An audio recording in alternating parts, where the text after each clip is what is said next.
नमस्कार. ईएम हटाव आणि लोकशाही बचावासाठी संविधान अभ्यासक अनंत भवरे हे 7 फेब्रुवारीपासून जनजागरण रॅली काढणार आहेत. ही रॅली महाडपासून सुरुवात होऊन 36 जिल्ह्यातून प्रवास करत नागपूरला याची समाप्ती होणार आहे. लोकशाही प्रेमींनी ज्या ज्या जिल्ह्यातील त्या ठिकाणी या रॅलीला समर्थन करावे असे आवाहन संविधान अभ्यासक अनंत भवरे यांनी केले आहे. सर्वसामान्य भारतीयांनो नमस्कार, सप्रेम जय भीम, अस्सलाम वालेकुम, सत श्री अकाल, जय जिनेंद्र. आज आपण या ठिकाणी या व्हिडिओच्या माध्यमातून मी आपल्या सद्सद्विवेक बुद्धीशी आवाहन करू इच्छितो. त्याचं कारण असं, आज 2024च्या काळामध्ये पहिल्याच महिन्यापासून आपला देश पुन्हा एकदा पारतंत्र्याच्या सामदाम दंडभेदाच्या कूटनीतीच्या पारतंत्र्यामध्ये जाण्याला सुरुवात झालेली आहे. याचा विचार जर केला आपण तर आपण गेल्या 75 वर्षामध्ये संविधानाला आविष्कारित करू न शकल्यामुळे ही आपल्यावर वेळ आलेली आहे. आणि ऐतिहासिक मागोवा याचा जर घ्यायचा असेल तर ज्या वेळेस 1789 मध्ये फ्रेंच राज्यक्रांती झाली, त्या फ्रेंच राज्यक्रांतीची जी परिस्थिती होती ती आता या जानेवारी महिन्यापासून सुरुवात झालेली आहे. त्याचं कारण असं, त्या फ्रेंच राज्यक्रांतीमध्ये 95% लोकांकडं 5% शेती होती, तर 5% लोकांकडं 95% राष्ट्रीय संपत्ती होती. त्यामुळं गरीब आणि श्रीमंतीची दरी एवढी भयानक झालेली होती की त्या काळामध्ये मॉन्टेस्क्यू, रुसो, व्हॉल्टेअर, दिदेरो यासारख्या विचारवंतांनी त्या संपूर्ण 95% सर्वसामान्य जनतेचं वैचारिक नेतृत्व करून फ्रेंच राज्यक्रांती यशस्वी केली. आणि त्याच फ्रेंच राज्यक्रांतीमुळं त्या फ्रान्समध्ये स्वातंत्र्य, समता, न्याय आणि बंधुतेच्या आधारावर लोकशाही निर्माण करण्याचा प्रयत्न केला. परंतु अगदी तीच परिस्थिती आपल्या देशामध्ये झालेली आहे. सर्वोच्च न्यायालयाचे माजी न्यायमूर्ती म्हणतात, मार्कंडेय काटजू म्हणतात की आज सुद्धा आपल्या देशामध्ये या फ्रेंच राज्यक्रांतीसारखी व्यवस्था निर्माण झालेली आहे आणि परिस्थिती निर्माण झालेली आहे. आणि हिला जर आपल्या देशामध्ये जर या लोकशाहीला स्वातंत्र्य, समता, न्याय आणि बंधुतेला आविष्कारित करायचं असेल तर आपल्या देशामध्ये आजच्या घडीला फ्रेंच राज्यक्रांतीची एक आवश्यकता आहे. कारण या व्यवस्थेमध्ये जो खेळ चाललेला आहे तो खेळ जर सर्वसामान्य जनतेपर्यंत पोहोचला तर निश्चितच आपल्या देशामध्ये सर्वसामान्यातला सर्वसामान्य नागरिक या गुलामीतून बाहेर पडून जागृत होऊन उठल्याशिवाय राहणार नाही आणि फ्रेंच राज्यक्रांती या देशामध्ये निर्माण झाल्याशिवाय राहणार नाही. अशा जेव्हा सर्वोच्च न्यायालयाचे माजी न्यायमूर्ती म्हणतात तेव्हा समजून घ्या की आपला देश कुठल्या वळणावर आहे. आणि त्याची सुरुवात या 22 जानेवारीपासून सुरुवात होणार आहे. त्यासाठी तुमच्या सद्सद्विवेक बुद्धीला पुन्हा एकदा आवाहन करतो की तुम्ही कुठल्याही परिस्थितीत या भारतीय संविधानाला आणि स्वातंत्र्य, समता, न्याय आणि बंधुतेच्या लोकशाहीला आणि त्या मूल्यांना आविष्कारित करण्यासाठी एका क्रांतीची आवश्यकता आहे. आणि त्या क्रांतीची सुरुवात आम्ही 7 फेब्रुवारीपासून त्या ठिकाणी संविधान जनजागरण रॅलीच्या माध्यमातून EVM व्हीव्हीपॅट हटाव, देश आणि लोकशाही बचाव हे आवाहन आम्ही जाती धर्माच्या पलीकडे जाऊन राजकारणाच्या पलीकडे जाऊन करत आहोत. आणि ते केवळ आणि केवळ सर्वसामान्य भारतीय नागरिकांच्या सद्सद्विवेक बुद्धीला. विचार करा, आज आपण पाहतोय 2014ला आपल्याला सांगितलं की 15 लाख प्रत्येक भारतीयांच्या खात्यावर जमा होतील, पैसे आले नाहीत. त्यानंतर 2019च्या निवडणुकीत सांगितलं जाहीरनामा की आने वाले 2022 में 75 साल पूरे होने के भारतीय स्वतंत्रता दिन के 75 साल पूरे होने के अवसर में सबको पक्का घर मिलेगा, कोई भी किराएदार नहीं रहेगा. ये भी जो आश्वासन है ये भी खत्म हो चुका है. साल निकल गए, 10 साल निकल गए, लेकिन जो यहाँ पर जो आश्वासन दिया जाता है वो पूरा नहीं होता. ये आपण यहाँ तक आपण ने समझ लिया है, समझना जरूरी आहे. म्हणून आपल्याला हे लक्षात घेतलं पाहिजे की येथील व्यवस्था आपल्याला सांगते काय आणि करते काय. सेंट्रल व्हिस्टाची निर्मिती झाली बिना राष्ट्रपतींना आमंत्रण न देता. याचा अर्थ काय? म्हणजे याचा अर्थ स्पष्ट आहे की सामदाम दंडभेदाची कूटनीती ही आपल्यावरती हवी होऊ पाहत आहे. आणि ते होऊ न देण्यासाठीच आपल्याला या रॅलीच्या माध्यमातून असेल किंवा इतर कुठल्याही माध्यमातून असेल, आपल्याला या देशाच्या 2024 मधल्या लोकसभेच्या आणि इतर सर्व निवडणुका EVM व्हीव्हीपॅटवर न होऊ देताच आपल्याला कुठल्याही परिस्थितीमध्ये त्या ठिकाणी आंदोलनाच्या माध्यमातून त्याला जगाच्या वेशीवर टाकायचं आहे. कारण संपूर्ण जगाने या ईव्हीएमला लाथाडलेलं आहे, तर आम्ही का स्वीकारायचं? हेच एक आव्हान घेऊन प्रत्येक आपण आपला धर्म हा आपल्या घराच्या चौकटीच्या आतमध्ये ठेवावा.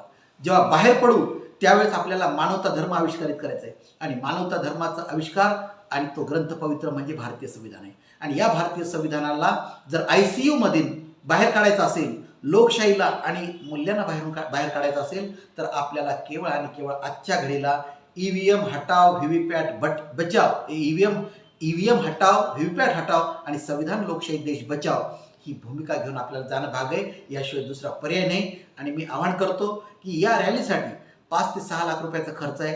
प्रत्येकाने कमीत कमी 100 रुपये आणि जास्तीत जास्त 500 रुपये या ठिकाणी योगदान द्यायचं आहे.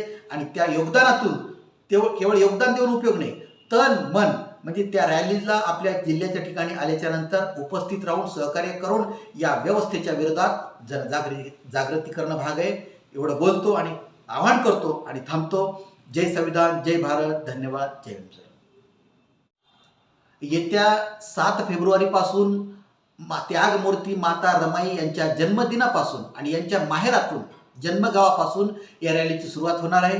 तिथून महाडला जाऊ आणि त्यानंतर महाडपासून चिपळूण, रत्नागिरी, सिंधुदुर्ग, कोल्हापूर, सांगली, सातारा, पुणे, ठाणे, मुंबई, पालघर, नाशिक, नंदुरबार, धुळे, जळगाव, त्यानंतर बुलढाणा, जालना, औरंगाबाद, नगर, बीड, उस्मानाबाद, लातूर, नांदेड, परभणी, हिंगोली, वाशिम, अकोला, अमरावती, त्यानंतर यवतमाळ, वर्धा, चंद्रपूर, गडचिरोली, भंडारा, गोंदिया आणि त्यानंतर नागपूर असा 36 जिल्ह्याचा पूर्ण 40 दिवसाचा दौरा आमचा त्या ठिकाणी असेल.